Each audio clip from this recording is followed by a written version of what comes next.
В Башкирии 12 часов. Добрый день. В эфире программа «Аспекты мнений». У микрофона Дмитрий Колпаков. Наш сегодняшний гость, председатель Союза экологов Башкирии Александр Веселов. Добрый день, Александр Калинович. Здравствуйте всем. Вопросы, комментарии можете писать в чате трансляции. Призываю вас ставить лайки, делиться трансляцией. Для желающих помочь аспектам в описании трансляции есть ссылки на соответствующие сервисы и реквизиты криптокошелька. Ваша поддержка очень важна аспектам. Итак, 4-летие мусорной реформы. Как мы все-таки можем эту дату сейчас можем характеризовать? Удалось, не удалось она в Башкирии? Это какую форму вы имеете в виду? Мусорная реформа. Мусорная реформа. Да. Разделение, сортировка, не знаю, получилось? Не получилось? Не зря, наверное, вы начинаете с самой злободневной темы. Действительно, цивилизация тонет в мусоре. Это не только для России проблема, но где-то она в Европе решается, а где-то в африканских, латиноамериканских странах вообще не решается, идет накопление. В России что с мусорной реформой? Как вы знаете, у нас недавно Валентина Матвиенко, председатель Совета Федерации, заявила публично о том, что мусорная реформа фактически провалена. И это было заявлено на совместном совещании Совета Федерации Палаты Верхней и, соответственно, правительства Российской Федерации во главе с премьером. И сейчас готовится предложение по реконструкции, что ли, этой реформы, по ее корректировке. По моим ощущениям, ориентируясь на то, что делается в республике, у меня вот такое мнение сформировано. Мы дошли до некой точки развития мусорной реформы, то есть мусорные операторы, региональные операторы ТКО, твердых коммунальных отходов, создали базу, их у нас 4 изначально было. Есть у нас уже списки плательщиков, более-менее население привыкло платить за мусор, ну и система начала работать, но сейчас мы пришли к периоду стагнации в мусорной реформе в республике. Почему? Потому что идет мощнейший передел рынка уже несколько лет. Мусорные войны продолжаются. Захват рынка группой аффилированных компаний мусорных продолжается. Как вы знаете, мехуборка у нас ушла с северной зоны под воздействием. Дюртюли-Мелиотстрой. Да, Дюртюли-Мелиотстрой. Это дочка мехуборки московской. Ну и, соответственно, сейчас идет накат на МУП спецавтохозяйства по уборке города как рекоператора по первой зоне и на экология Т как рекоператора по зоне западной.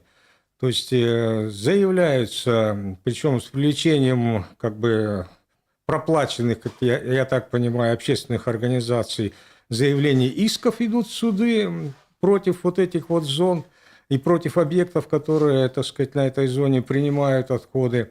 Ну и прочее давление идет с целью захватить рынок полностью. Это будет беда. Если у нас будет один региональный оператор по республике, это напрочь будет отсутствовать конкуренция. Его владельцы будут пинком двери открывать в любые кабинеты в правительстве и диктовать свою волю, в том числе и населению, и правительству. Насколько это целесообразно для руководства республики, наверное, они сами должны решать, а населению это точно не нужно. А природе тем более. Почему? Потому что это приведет к увеличению тарифов однозначно, то есть платить население больше будет. Это уже приводит и привело уже к колоссальному возрастанию экологического ущерба в результате накопления отходов. То есть у нас бросаются свалки, накапливают на полигонах, бросают свалки коммерсанты и переходят на другие объекты. А это же мощнейшие источники загрязнения. Это объекты повышенной опасности для охраны окружающей среды, для природы. Это первая категория у них. За примером далеко ходить не надо. В Стерлитамаке, в черте города, у нас эксплуатировалась более 15 лет мусорная свалка прямо в черте города. Большими усилиями удалось, совместными усилиями с предыдущим руководством управления Росприроднадзора, с жителями города Стерлитамака и прокуратурой Стерлитамака по суду закрыть эту свалку. Расширение свалки, вернее. И последние 3 года мы боролись за то, чтобы закрыть действующую свалку. Кое-как нам удалось закрыть. Общими усилиями сегодня она переполнена на 130%. Но та фирма, которая занималась, так сказать, эксплуатацией этого полигона, арендовала это ООО «Вториндустрия», Она бросила этот полигон, и суд выступил на ее стороне. Ну, причина там формальная, чисто юридическая. Ну, я к чему говорю? Где-то 1 300 000 тонн отходов в черте города остались никому не нужны. Это затраты бюджета будут. И, к сожалению, вот это у нас распространяется все дальше, и примеров очень много. Вот смотрите, уже больше чем полгода Дюртюли-Миллиадстрой покинула ту северную территорию. Как-то там улучшилась в связи с их уходом ситуация? Нефтекамск, там вот эти вот города. Лучше там стало с вывозом мусора? По данным прокуратуры, вот весной было заседание коллегии Минэкологии РБ годовое, и там руководитель управления прокуратуры республики официально заявил, что есть очень большие претензии к системе управления отходами по этой зоне. Ну, по моим данным, там проблемы продолжаются. Сейчас управление Роспроднадзора Южноуральское начало проверку объектов размещения отходов, в том числе Нефтекамский район, Краснокамский район, где расположен самый крупный полигон Дюртюли, Янаул, вот эти вот спорные объекты, которые были скандально захвачены с привлечением, кстати, так сказать, вооруженных людей, вот эти полигоны, вот они будут проверять. Но проверять, я так думаю, что проводится эта проверка с целью просто санации территории, с тем, чтобы новый региональный оператор не отвечал за те последствия, которые, так сказать, накопились за все эти годы, чтобы зафиксировали текущее состояние по накопленному вреду. Ну, то есть там претензии есть, но тем не менее, вот более-менее у нас удалось республике наладить вывоз все же отходов. Он идет, он организован, несмотря на то, что не хватает запчастей на ремонт мусоровозов, не хватает водителей, катастрофически не хватает водителей. Люди не идут туда работать. Люди не идут работать на мусоросортировочные комплексы. Поэтому отрасль находится в состоянии стагнации, как я уже сказал, и развития мы не видим. У нас нет почти инвестиций, у нас не строятся новые полигоны, за исключением вот в Мелеузе 3 года назад новый полигон открылся. Ну, в Баймаке до сих пор открыть не могут полигон. Северо-восток, там вообще беда. Ой, так это не северо-восток, юго-восток, Башкирское Зауралье. И вот сейчас я был в Белорецке на днях. В Белорецк почему-то возят ТКО из Челябинской области. Почему? Это единственный полигон, который принимает по юго-востоку отходы с огромной территории. Он превратился в огромный Монблан, вот эта гора отходов. Черная, мрачная гора, причем это уже проектные показатели превышены во много раз, и никому до этого дела нет. Так принимают почему-то с Челябинской области отходы. На единственный полигон, уже перегруженный многократно. Его закрывать уже давно нужно. Александр Николаевич, вот вы сказали, вывоз налажен. Хорошо. А сортировка и переработка, как они сейчас себя чувствуют? С сортировкой тоже проблемы большие есть. Почему? Ну, во-первых, сортировочных комплексов очень мало. Допустим, по той же северной зоне у нас один сортировочный комплекс был, без Союза, вот Нефтекамский, и все, на всю зону. И он последние годы он не работает. И до сих пор он не работает, нету сортировки вообще. По некоторым зонам сортировки есть, но нерентабельно возить туда. Большинство сортировок работает только в одну смену, и даже не в полную смену. Почему? Потому что невыгодно сортировать отходы. Но выход коммерсанты, собственно, нашли на сортировочных комплексах. Они же в тарифе заявляют полностью одну или даже 2 рабочие смены работает оборудование, на все оборудование заявку сделают, и это все включено в тарифы, на весь объем, ну и так далее. А поскольку персонала не хватает, простаивает сортировка, то тарифы, по тарифам они деньги с региональных операторов получают, якобы за сортировку, но восполняют это объемы чистыми отходами, не отходами, а чистым сырьем, которые напрямую собирают, допустим, с магазинов, с мелких фирм там, и так далее. Изображая это как как обработанные отходы на сортировочный комплекс. То есть это деньги из воздуха получается. И вот здесь нужно менять систему. Мы анализировали федеральное законодательство, сейчас направили, кстати, вот буквально вчера я направил в правительство Российской Федерации предложения. На примере Челябинской области, где я на днях побывал, посмотрел, как все это делается, там экотехнопарк по переработке отходов строится. И челябинцы мне поведали ситуацию, но я ее и так знаю, неоднократно бывал там. Да, региональные операторы ТКО, к сожалению, монополизируют рынок и вытесняют бизнес. Он становится неконкурентным полностью. И экономически региональные операторы не заинтересованы в сортировке отходов, переработке отходов. Поэтому у нас такие объекты не строятся. Ну и проблема в том, что в сферу обращения с отходами у нас плохо с инвестициями в республике. Потому что у нас очень нестабильная ситуация здесь, вот в этой сфере. Вот эти все мусорные войны приводят к тому, что бизнес, который за пределами Башкирии, и даже наш бизнес, он не хочет вкладывать деньги в управление отходами здесь, в республике. Один из моих коллег, владельцев большого мусоросортировочного комплекса в Ишимбае, когда у него просто-напросто рейдерским захватом отобрали вот этот объект, он уехал за границу, и последние его слова мне были: в Башкирии действует не закон, в Башкирии действует коррупция в сфере обращения с отходами. К сожалению, я подтверждаю это. У нас коррупция очень развита в сфере охраны окружающей среды, и при этом уголовных дел в республике на эту тему вообще нет. Александр Калинович, а вот даже в таких условиях какие направления остаются коммерчески привлекательными? Ну, я смотрю, развивается сбор ПЭТ, сбор макулатуры, допустим, а, по-моему, больше ничего. Но вот у нас в Уфе действует сеть «Бардака нет», частная сеть по приему вторсырья. А есть еще успешные, более успешные примеры какие-то, может быть, в других городах? Успешные, смотря с какой точки зрения. По охвату, по объемам. Ну, самые успешные, наверное, это серые сборщики, которые собирают вторичные ресурсы в личных гаражах, возле мусорок и так далее. Мы это видим в городе, да.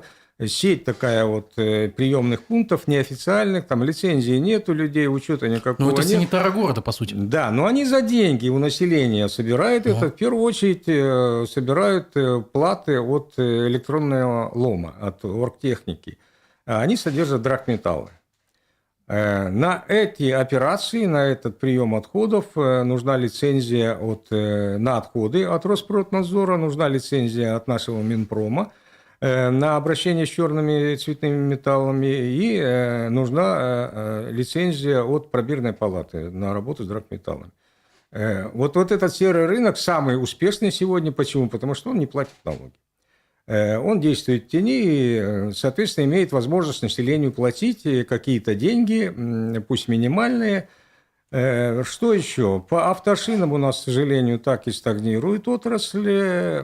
Почему, кстати, извините, прерву, Ради Хабиров уже призвал развивать это направление? Ведь резиновая крошка нужна для того, чтобы, допустим, выполнять программы по благоустройству дворов, там детские площадки. Резиновая крошка в дефиците. А эти программы уже в основном выполнены, закрыты, можно сказать, или в незначительном объеме только продолжаются. То есть рынок уже насытился, так сказать, резиновой крошкой вот по этому направлению, по бюджетному. Поэтому всех шин у нас просто не нужно перерабатывать на резиновую крошку, чтобы использовать по вот этим программам. Но есть перспектива использования резиновой крошки в дорожном строительстве. Но очень тяжело идет это через дорожников, через их научно-исследовательские институты, которые должны обосновать все это, и через нормативную базу. То есть сырье есть, а куда приложить нету, да? Да, тем не менее, вот эта перспектива этого есть. Ну, что еще? Нефтесламы также у нас остаются наиболее прибыльной частью отходов, которые приносят большие деньги при их обезвреживании, переработке. Ну, сами и Башнефть у нас, собственно, занимается сами вот этими нефтесламами. Есть несколько коммерческих фирм, но, к сожалению, там технологии достаточно старые и, так сказать, не очень эффективные. Что еще? ПЭТ-втара, да, у нас есть перерабатывающее предприятие на Полиэфе. Я там был по приглашению генерального директора, осмотрел предприятие, хорошее предприятие, большое. И эффективная. Но там ценовая политика у нас не позволяет развивать этот проект дальше, к сожалению, потому что там много проблем. То есть ПЭТ-втара, которая собирается от населения, она, как правило, загрязненная, нуждается в сортировке, там, в обработке и так далее. Ну, в общем, ряд направлений есть, но все равно они идут очень слабо. То есть раздельный сбор отходов у нас, к сожалению, стагнирует. Нужно вводить дополнительные стимулы для населения, чтобы они сдавали эти вторресурсы, для предприятий отходообразователей и, соответственно, для предпринимателей, которые занимаются переработкой вот этих отходов в ликвидную продукцию. Законом это предусмотрено, но, увы, слабо применяется, честно говоря. Александр Николаевич, ну почему в какой-то, извините, в Норвегии или в Германии это все работает, а у нас нет? Вопрос в нормативной базе. Вот мы начали мусорную реформу в 2014 году, и я был в составе рабочей группы Комитета по экологии Госдумы по мусорной реформе, но реформа зашла не туда. К сожалению, это я четко видел, и вот сейчас мы реанимируем наши предложения. И вот, как я уже сказал, направили правительство, так сказать, предложение с тем, чтобы создали рабочую группу уже не при законодательном органе, при Министерстве экологии, для правительства подготовить предложение по изменению законодательства. И там нужно менять законодательство, особенно в части функции органов местного самоуправления. К сожалению, так получилось, что администрации городов и районов выключены законодательством из процесса обращения с отходами. Единственное, у них есть обязанность создавать контейнерные площадки. Схему там, так сказать, их размещения и так далее, места определять, но никакого влияния, никакого воздействия на рынок они не оказывают. Ни организационного, ни финансового, ни нормативного. Их нужно вернуть в эту схему. Нужно усилить роль природоохранных органов, Министерства экологии и регионов. И нужно менять статус региональных операторов, к сожалению. Дополнительные стимулы для них вводить, чтобы им было выгодно заниматься раздельным сбором отходов. Сегодня им выгодно вывозить и размещать для захоронения только большие объемы ТКО. И только некоторые из региональных операторов на добровольной основе у нас занимаются раздельным сбором, ну, наверное, из альтруистских соображений, из любви к природе. Но это Например, добросовестно. Кто? Экология, это вот я могу привести пример. А спецавтохозяйство? Спецавтохозяйство?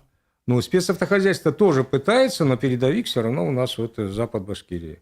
У них сейчас и фандоматы в сетевых структурах, пятерочках установлены. Они уже 2 мусоросортировочных комплекса мощных сделали. В Туймазах давно уже действует, года 2 назад. Сейчас Белебея вводит в этом году. У них первый в республике построен до Вликанова мусороперегрузочный пункт, где с мелкого транспорта на крупные мусоровозы производится перегрузка. Это современное сооружение, в республике такого ранее не было.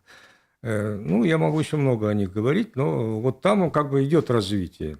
Но я очень боюсь, что это все будет поглощено вот недобросовестными конкурентами. Ну вот 4 года спустя после объявления мусорной реформы в Башкирии такое ощущение, что главные их двигатели – это суд и прокуратура. Я вам приведу пример свежий. Ишимбайский городской суд рассмотрел гражданские дела по искам межрайонного прокурора к администрации ряда сельских поселений в Ишимбайском районе и обязал их ликвидировать несанкционированные свалки на своих территориях. То есть это 1, 2, 3, 4, 5 сельсоветов, 5 свалок. Получается, у нас только прокуратура и суд стоят на страже экологии. Ну вот, к сожалению, в Башкирии так. Я об этом уже года 4 говорю, пишу и обращаюсь в Москву, в том числе и главе республики. Наше Южноуральское управление Росприроднадзора, которое ответственно за экологический надзор за лицензиатами и за объектами размещения отходов, и за рекоператорами и так далее, оно фактически в полной мере не осуществляет. Даже не в полной мере, в незначительной мере только осуществляет свои функции. И то иногда это вот непонятная логика их действий. Где-то передовые проекты они душат, просто-напросто по формальным соображениям подают иски в суд, чтобы закрыть объекты. Далеко не буду ходить. Кушнаренкова, наше управление Росприроднадзора уже 1,5 года пытается через суд закрыть объект. Полигон для захоронения отходов, где есть сортировочный комплекс, где более-менее нормально, и санзона позволяет все это делать. Закрывает. Из каких соображений? Ну, я так подозреваю, что это, так сказать, заказ конкурентов. Похоже, по крайней мере, на это дело. Но суды до сих пор идут. не дают хода реконструкции, проекту реконструкции Уфимской городской свалки в Черкасах. Ее нужно реконструировать, обеспечивать экологическую безопасность действующего свалочного тела. Проект готов, прошел государственную экологическую экспертизу с большим трудом, несмотря на сопротивление нашего управления Роспроднадзора. Центральный аппарат РПН дал заключение положительное. Сейчас главгосэкспертиза должна дать положительное заключение вот, в ближайший месяц-два. Надо реализовывать, но сопротивление мощнейшее идет. Вот в интересах то ли бизнеса, который со стороны хочет зайти к нам.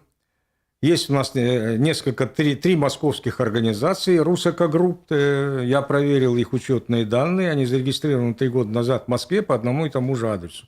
По учетным данным 0 персонала, никакой коммерческой деятельности, но тем не менее они каким-то образом заключили соглашение на строительство в 3 районах: Краснокамском, Дюртюлинском и в Уфимском. Сейчас они просят земельный участок у администрации города Уфы на строительство полигонов больших для захоронения отходов и мусоросортировочный комплекс. Как называется название? Русэкогрупп. То есть это все Причем один и тот же директор возглавляет все 3 фирмы. То есть все предприятия называются Русэкогрупп? Да, Русэкогрупп Уфа, Русэкогрупп Дюртюли, Русэкогрупп Краснокамск. Угу. То есть я не раз уже говорил о том, что, ребята, вы что делаете? Они получат 12 миллиардов рублей. Эти группы, которые, вот Русэкогрупп, эти D3 фирмы, получат 12 миллиардов рублей бюджетных денег в основном. Основную часть от ППК РЭО, российский экологический оператор, не имея ничего. У них 10 тысяч уставной капитал рублей всего. У их, так сказать, единого хозяина. Одного хозяина имеет тоже коммерческую контору. 10 тысяч уставной капитал. То есть никакой ответственности не несет за такую огромную сумму. Доведут ли они эти проекты до конца? Но движение вперед есть. Говорят, что сейчас уже по полигонам даже уже и экспертиза прошла, положительное заключение есть по 2, по крайней мере, по северной зоне, но общественные слушания не проводились, я не нашел в публичной сфере объявления, я бы обязательно принял участие в этих слушаниях. То есть как-то все тайком делается. Может быть, в интересах вот этих вот организаций вытесняется наш местный бизнес. А ведь нам в сфере отходов, как и в любой экономической сфере, нужна конкурентная среда. Нужен эффективный отраслевой рынок обращения с отходами. А у нас все загоняется под единого рекоператора, под какие-то сомнительные фирмы бюджетные деньги загоняются, вытесняется более-менее независимый бизнес из этого дела, причем способный вкладывать деньги. Ведь по 2 зоне мехуборка 2 экотехнопарка согласна была вложить свои деньги в их строительство, проектирование, строительство. Им просто отказали без всякого основания. Мы по отходам слишком много говорим, наверное, у нас много других сфер. Закроем эту тему вот таким пунктом. Что с объектом в Камбарке? Напомню, это завод по утилизации опасных отходов на границе Удмуртии и Башкирии. Как продвигается его строительство? Ну, насколько я знаю, к концу этого года были планы введения в эксплуатацию этого перепрофилированного с завода по уничтожению химического оружия предприятия по обезвреживанию опасных отходов. Я был там на этом предприятии, неоднократно мы проводили слушания, и прессе, и населению сообщали свою точку зрения. Это необходимые России объекты, я считаю. Да, они будут опасными, но они были опасны до этого, уничтожали химоружие. Давайте то есть объясним, более опасные вещества. Что это предприятие по переработке батареек, аккумуляторов, ртутных ламп. Нет, там и химические отходы 1-2 класса опасности будут, безусловно.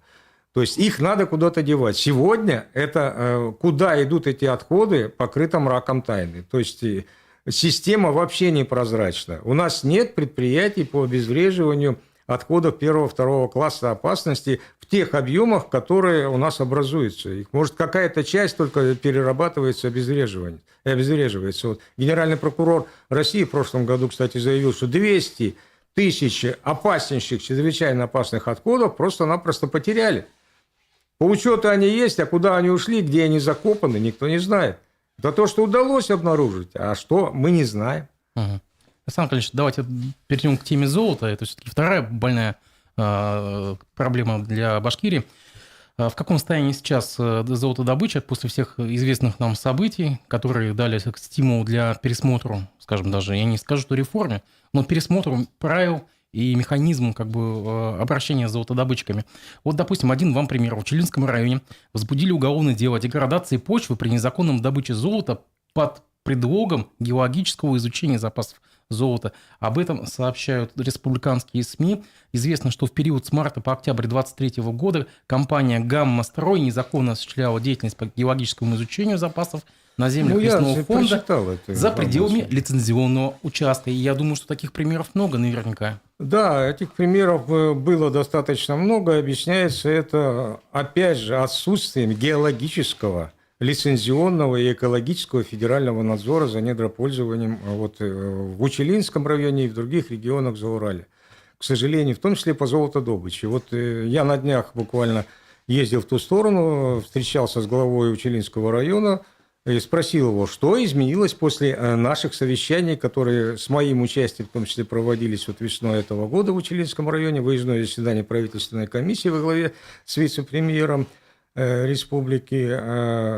Так он мне сказал, что, собственно, есть какие-то подвижки, но коренных изменений не произошло. Но, тем не менее, правительственная комиссия создана, насколько я знаю, указом главы республики, довольно неплохо сработала в этом плане, активизировался весь состав надзорных органов и управления Россельхознадзора, и земельный контроль муниципальный, и, естественно, Роспроднадзор. Весной в Учелах, когда мы проводили совещание правительственное, мне предоставили слово, я прямо сказал, что Южноуральское управление Роспроднадзора фактически не осуществляло все эти годы надзор, все эти виды надзоров за недропользованием, в том числе по золотодобыче. В результате люди вышли на улицу.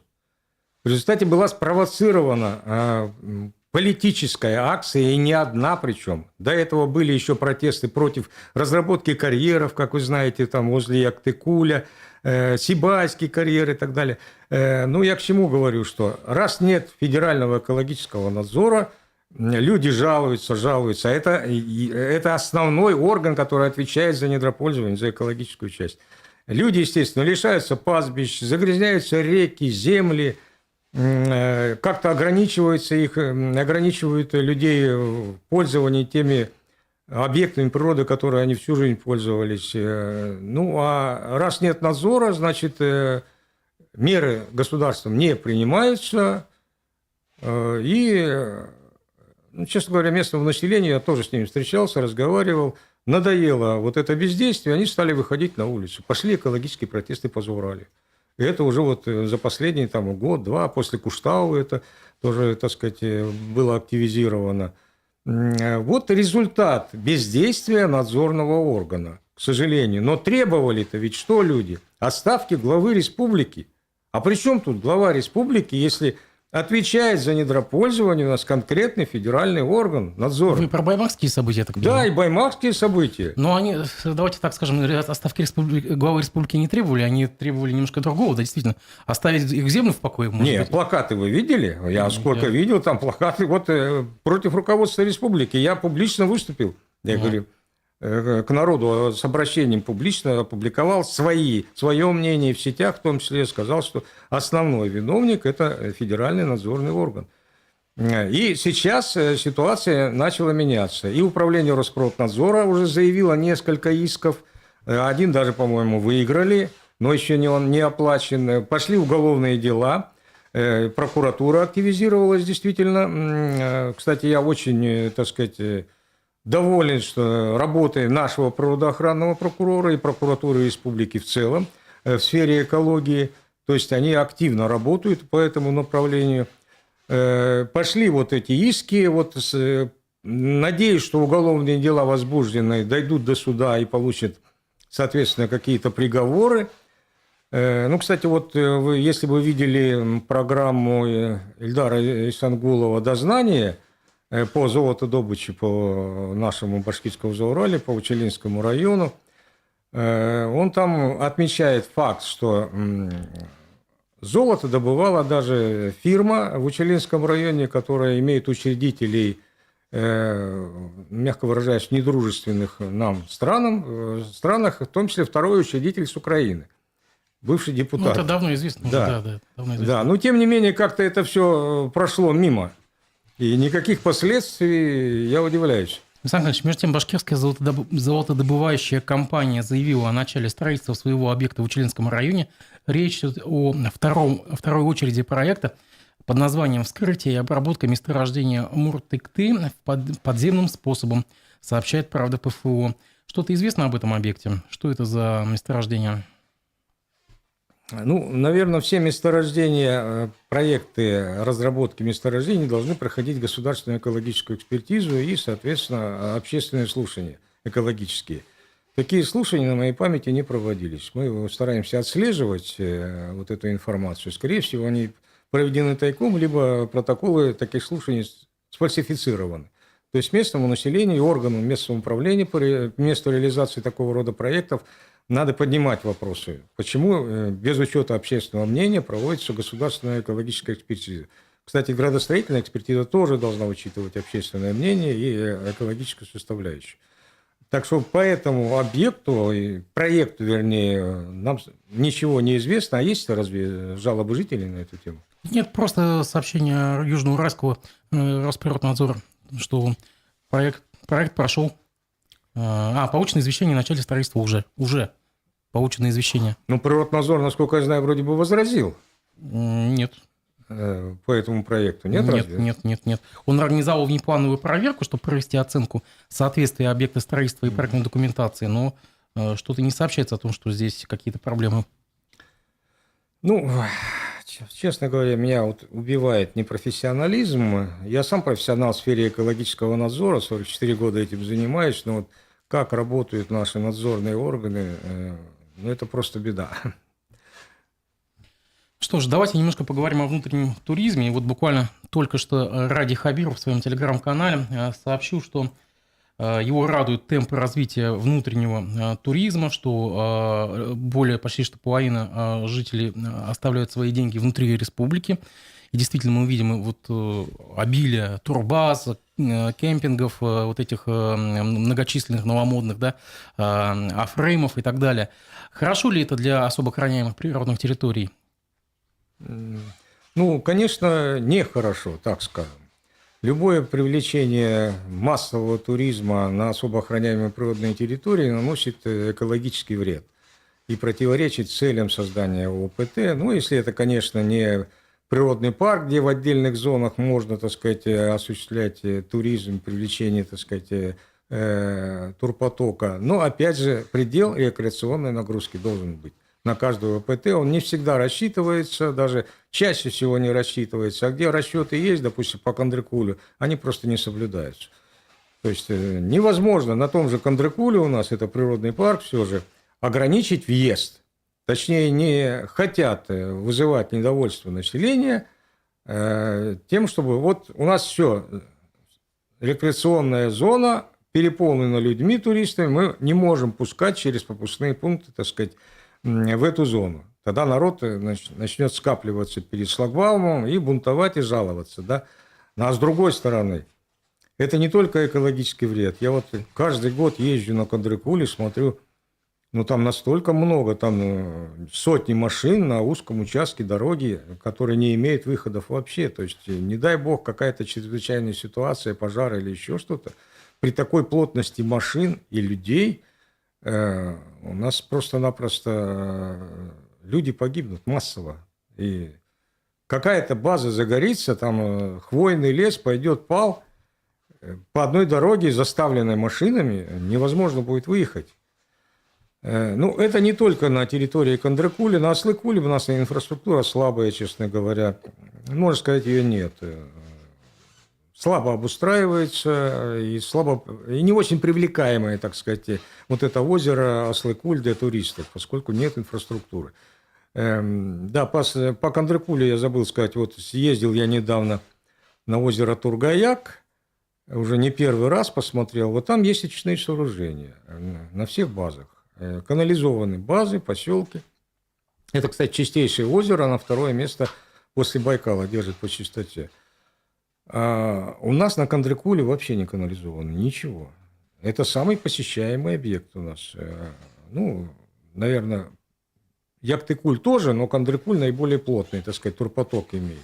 Там вообще нет канализации. Ни сетей канализации. А кто должен их построить? Муниципалитет, государство или собственники объектов? Конечно, государство. Но там есть 52 турбазы, которые нужно обязать в судебном порядке, в административном, неважно. Нужен генплан. В свое время я добился разработки генплана по обустройству озера Кандрыкуль природного парка, но он так остался на бумаге. Должны были канализовать все базы, выделить деньги бюджетные, естественно, и перебрасывать сточные воды на ночные сооружения в Кандры. Этого не сделано и не планируют сделать. Все это, так сказать, умирает. В том числе и озеро умирает. Ну, им можно, конечно, гордиться этим озером, да, оно красивое, но, тем не менее, если мы не будем заботиться о его чистоте и сохранении, то, естественно, оно превратится просто в лужу. Ну, и Яктыкуль тоже большие проблемы. И оттуда жалобы идут. И я там неоднократно был. Это озеро Банное. Оно больше соответствует сейчас вот этому названию Банное, поскольку сточные воды частично туда попадают. Там тоже не канализованы большей частью населенные пункты и турбазы. Ну, очистные сооружения, правда, реконструкции сделали, но там нужна программа. Там нужна программа по этой курортной зоне, именно оздоровления этой территории, экологического оздоровления, программа природоохранных мероприятий. И в основном наши все ОПТ вот страдают этим делом. То есть у нас турист туда кинулся, поскольку это наиболее бюджетный, так сказать, вариант отдыха в массовом причем количестве, а природоохранные вопросы там не решаются. Вот недавно был тоже парк Зелим, природный парк Зелим, который, так сказать, в том числе нашими молитвами создан был в свое время. Там самый лучший уголок перед началом маршрута в Киндерлинскую пещеру, перед первой скалой на реке Зелим, где река Зелим выходит из гор, прямо на территории природного парка села коммерческая фирма. Не за пределами, не в охранной зоне природного парка, а прямо на территории парка. Турбаза Сарытаж, насколько я помню. Я разговаривал с владельцами этой фирмы туристической, с главой района. Что получается? Въезжаешь в парк, ты должен платить за въезд в парку. Дальше сразу же въезжаешь через несколько десятков метров на территории, арендованной на 49 лет вот этой коммерческой фирмы. Там тоже надо платить. Тоже за въезд, за стоянку, за то, что ты заходишь. Второй раз, да. Второй раз. Но это абсурд, это уже перехлест. И вот у них конфликт природного парка с этой фирмой, конфликт интересов возникает. А население этим, естественно, недовольно. Плюс к этому, ну, наверное, в чем-то ограничивается, конечно, и посещение людей водоохранной зоны. У нас по водному кодексу бечевник можно посещать, то есть 20 метров от уреза воды свободно. Но вот когда люди берут, я не говорю про Сарытаж, там вроде бы нет такого жесткого требования, но по многим таким вот участкам арендованным, в том числе Гослесфонда, арендаторы запрещают людям заходить на берег реки. Это наша территория, вы здесь будете мусорить, вот уходите отсюда. Охрану нанимает и так далее. Ну, это лишение граждан природных ресурсов, которые им по Конституции принадлежат. И здесь нужны дополнительные какие-то правовые, так сказать, рычаги, чтобы оптимизировать эти правоотношения. Да, действительно, здесь много каких-то несостыковок юридических. Ну что же, давайте пойдем дальше. Министерство природопользования и экологии Башкирии предложило выплачивать денежные вознаграждения за добычу волка и лисицы. То есть это, я так понимаю, что речь о санитарной чистке наших лесов, от санитаров, собственно говоря, этих лесов. А как в других регионах? Идут на такие меры или нет? Мы знаем, что в этом году в Башкирии было несколько случаев нападения на домашний скот, медведей и выход волков. Во вред или в пользу это экологии? Ну, мы в любом случае данным решением вмешиваемся в биологическое равновесие в природе. Но в других регионах, в принципе, такие же меры применяются. Почему? Потому что когда популяция волков слишком увеличивается, она уже угрожает и другим видам, которые находятся в пищевых цепях волков, и угрожает и человеку, и домашнему скоту. Ну, естественно, по рекомендациям науки и охотоведов вводятся такие нормы, которые разрешают отстрел волков до определенной минимальной численности. Наверное, это мера разумная. Но что меня в этой норме немножко смутило, волков уничтожать нужно всех. То есть Зачем? и самцов, и волчиц, и волчат. Вот, честно говоря, у меня не хватило бы совести поднять руку на волчонка, честно говоря. Это как щенок. Но, тем не менее, в нормативном акте так говорится. И волчат тоже надо отстреливать. Вот это немножко жестко звучит. Но, тем не менее, не надо забывать, что волки – это санитары леса все же. Да? И тут надо разумно подходить к решению этой проблемы. Угу. Ну что же, давайте дальше пойдем по повестке. Из Красной книги Башкирии могут исключить 21 вид животных. Об этом сообщает РБК. Соответствующий проект постановления подготовили в Минприродпользования. В предложенном в ведомстве варианте перечня объектов животного мира, занесенных в Красную книгу Республики, содержится 140 наименований. В редакции документа 2014 года. То есть это, получается, за 10 лет впервые пересмотр этих животных. Это нормальный процесс. 21 вид исключают, и 47 видов, наоборот, будут предлагается внести в Красную книгу. Кстати, один из экологов ранее говорил, что таким образом с каких-то территорий хотят снять статус ОПТ. Мол, если там нет краснокнижных видов животных, насекомых, то можно, в принципе, уже и снять такой статус. Да, возможно, такой вариант. Но логики тут никакой я не вижу, экологически обоснованной. Как можно исключать из Красной книги? Это можно в одном случае, если популяция восстановилась. То есть стало много, что там, уже не редкий вид. А тут я что-то не вижу увеличения по этим видам, которые собираются исключить. Давайте сразу объясним, что речь идет о таких животных, как выхухоль, лягушка прудовая, русский осетр, и так далее. Насчет осетра, честно говоря, я 8 лет в рыбоохране отработал, и меня сюда, в Башкирию, когда направили, я должен был стать начальником Башкирской инспекции рыбоохраны республиканской, поэтому я знаю, что такое осетр. Так вот, про осетра я здесь не слышал и не видел. Здесь есть и была, сейчас не знаю, есть, не есть, но стерлядь. Бестер был, то есть гибрид белуги и стерляди, или остер, осетра и стерляди. Но осетров я что-то как-то не замечал. Может быть, как былые годы когда-то, в прошлом, позапрошлом даже веке было. Поэтому осетр под вопросом. То есть он полностью, получается, исчез, и поэтому его исключают. То есть исчез за век, допустим. Может быть, и это основанием является. Но то, что вводят новые виды, наверное, это хорошо, это надо приветствовать. Допустим, предлагается включить в Красную книгу колонок – это семейство куньих. То есть куница у нас, получается, уже под исчезновением. Хотя это промысловый вид, по-моему. Это ведь охотничий вид, да? Куница. Насчет промысловости я не знаю, я не охотник, хотя ружье имею, как говорится, но жалко убивать животных. Поэтому тут ничего не могу сказать. Хорошо. Но то, что у нас увеличивается поголовье, диких животных, промысловых диких животных, это факт. Я со многими охотниками говорю, рыбаками, когда езжу по районам, и сам вижу. Я напомню, что только в этом году было выдано разрешение на 2600 косуль. Да. Это я точно помню. Давайте мы вернемся к Уфе. Долгое время уже обсуждается проблема Уфахимпрома. Есть все-таки хоть какая-то подвижка? Давайте, может, об этом затронем эту тему.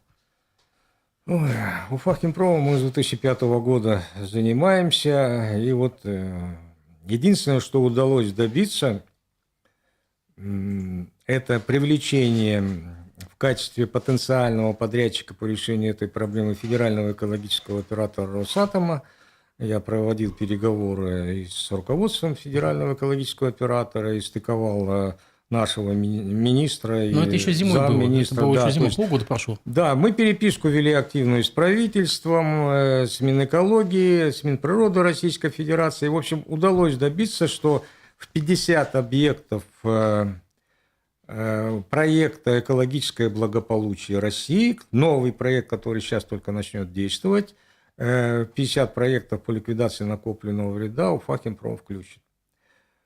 Будут ли эти деньги, это зависит, как вы понимаете, от внешнеполитической ситуации. Когда стабилизируется вот эта ситуация, тогда, наверное, и какие-то деньги в бюджете появятся. Но пока я очень сомневаюсь, что в ближайшие годы мы получим деньги. Но за этот период нам бы надо изыскать средства на проектирование. Вот это главное.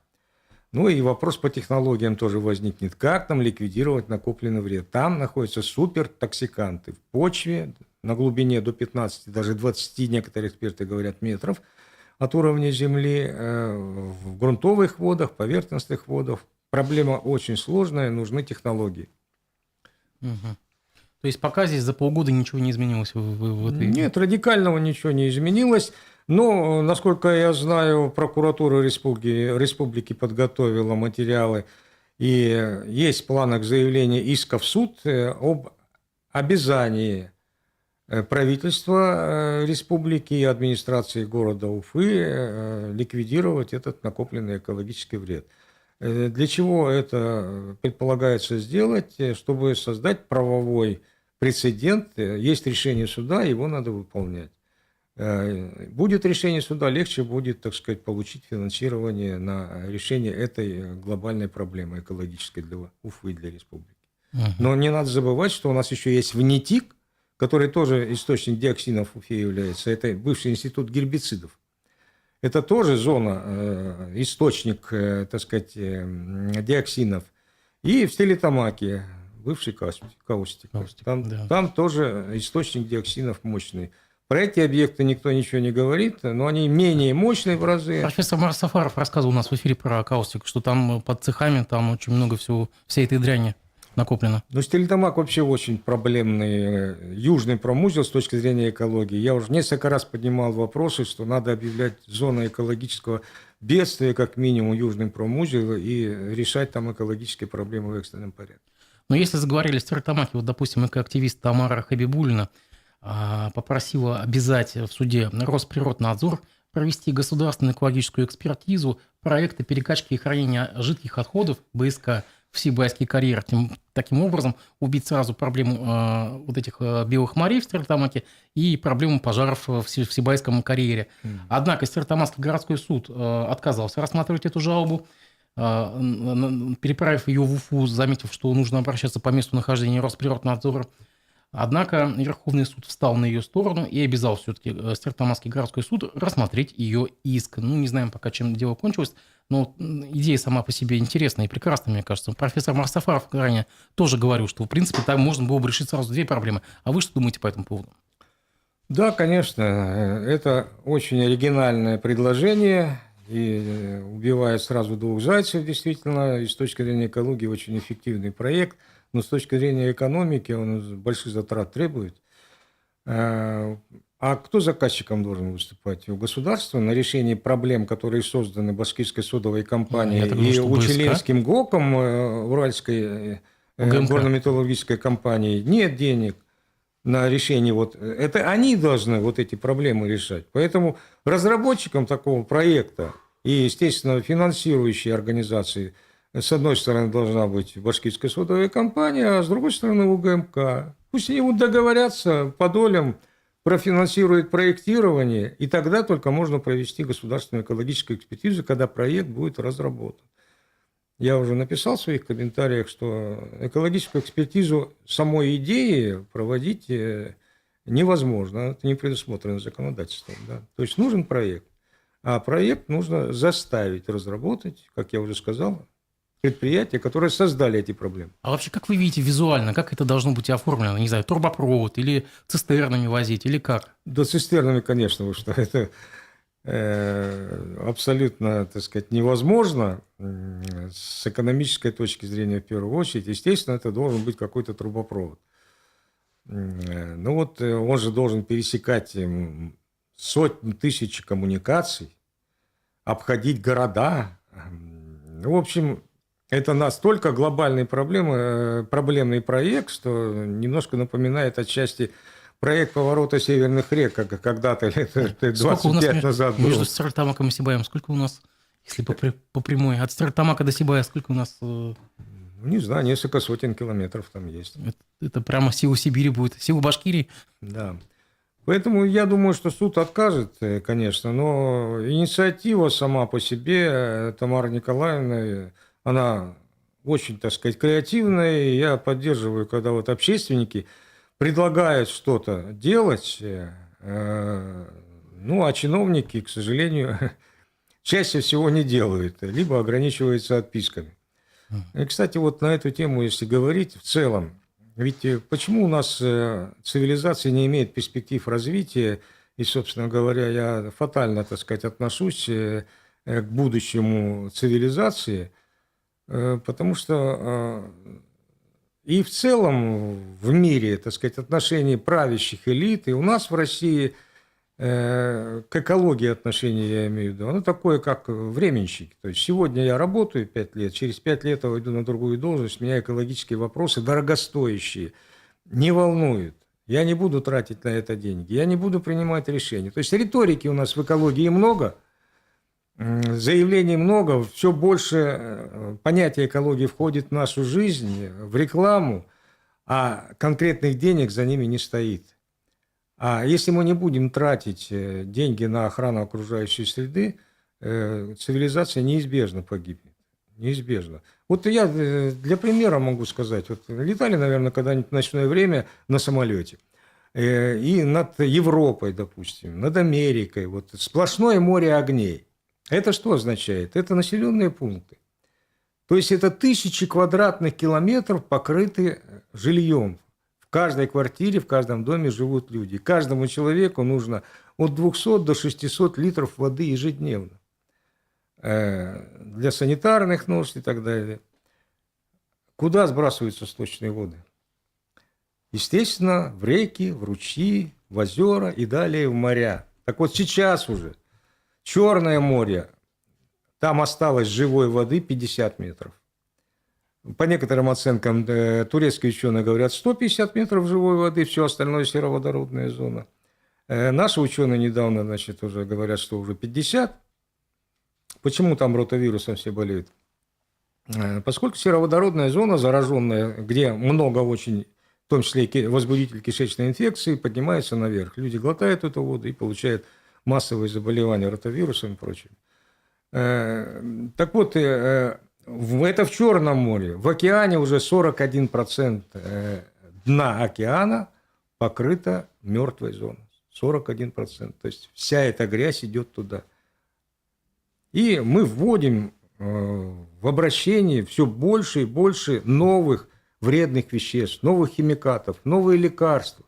Это все куда идет? Это все идет в коммунальные источные воды, это все идет на свалки, это все идет в грунтовые воды, поверхностные воды, объекты, в почву, в растения и в пищевые цепи. Я вам пример даже приведу. Вот Верховный суд Башкирии обязал кооператив «Заря» ликвидировать свалку, извините, жидкого навоза, расположенного рядом с селой Чекмагуш в водоохранной зоне реки Чебекей.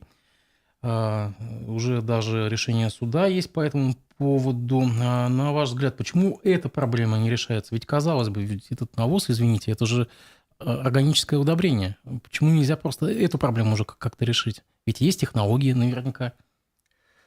Вопрос опять упирается в деньги. Вот сколько мы воюем с птицефабриками.